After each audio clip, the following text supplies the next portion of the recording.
Good morning, Yanda. You're right. We're still coming live from the Grove Mall here in Lynnwood.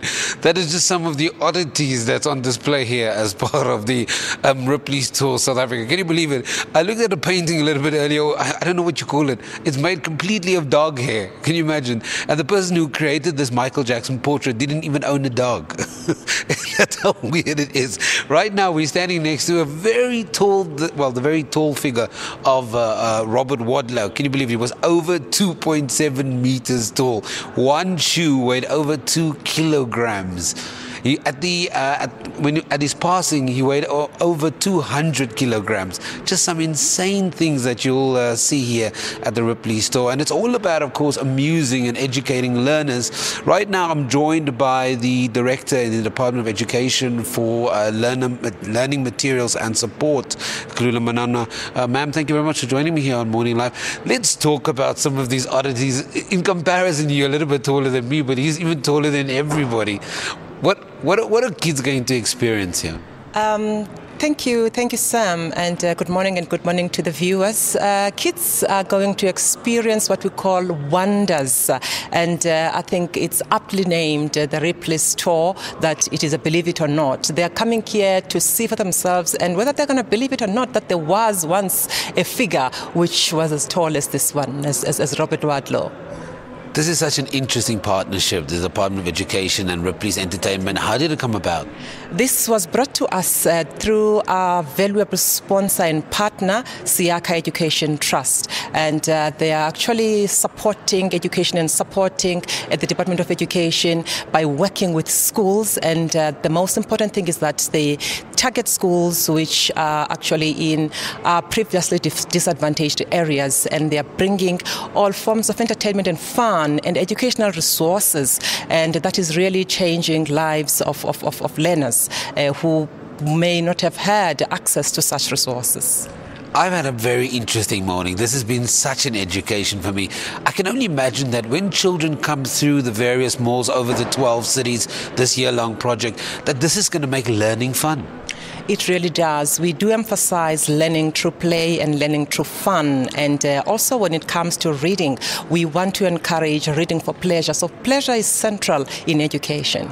You're talking about reading. I know that you're involved in a couple of other projects. One of them is 1,000 libraries. Certainly. We have launched the 1,000 Libraries campaign, which was launched by the Minister of Basic Education on the 22nd of July, which is the Nelson Mandela Celebration Month. And with 1,000 libraries, what we aim to do is to refurbish and revitalize 1,000 libraries a year. And Siaka is one, as I've just said, is one of our valuable sponsors in that campaign.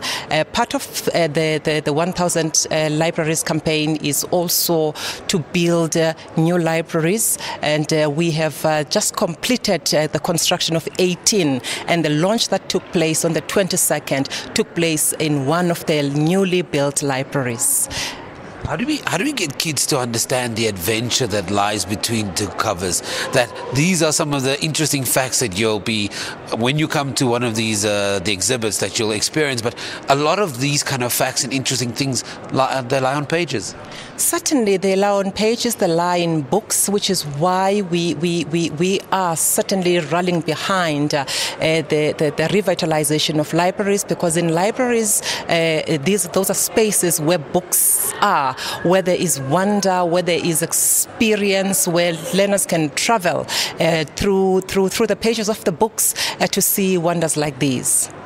So we're talking about support for communities, because a lot of people are going to come through here. But how do we make sure that, yes, we've got the Ripley's Entertainment guys here with the Ripley Tour South Africa, but how do we make sure that we make these kind of things part of the classroom, that when those libraries are refurbished, that kids go into those centers of excellence and sit down and open up a book? How do we make sure that book becomes a comfortable thing? As a nation, we unfortunately are not big on reading.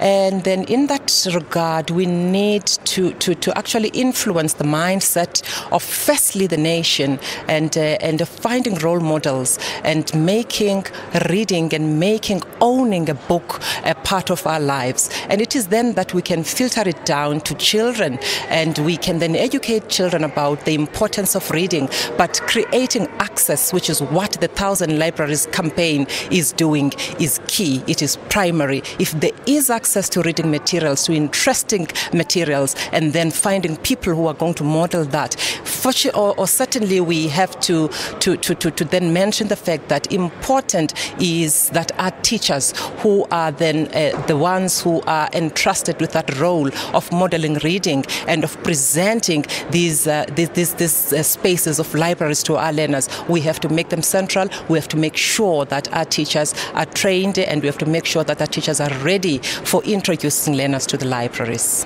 Director, we're going to leave it there, but thank you very much for joining me. That, of course, is Director Khulula Manona, sharing her insights about the Ripley store, but also the 1,000 Libraries campaign that's being launched. As you heard, it's all about refurbishing and making reading sexy. Let me give you one more interesting fact about Robert Wadlow behind me before we go an ad break. I'm a size 9, he's a size 39 AA. Wrap your mind around that. We take an ad break. Thank you.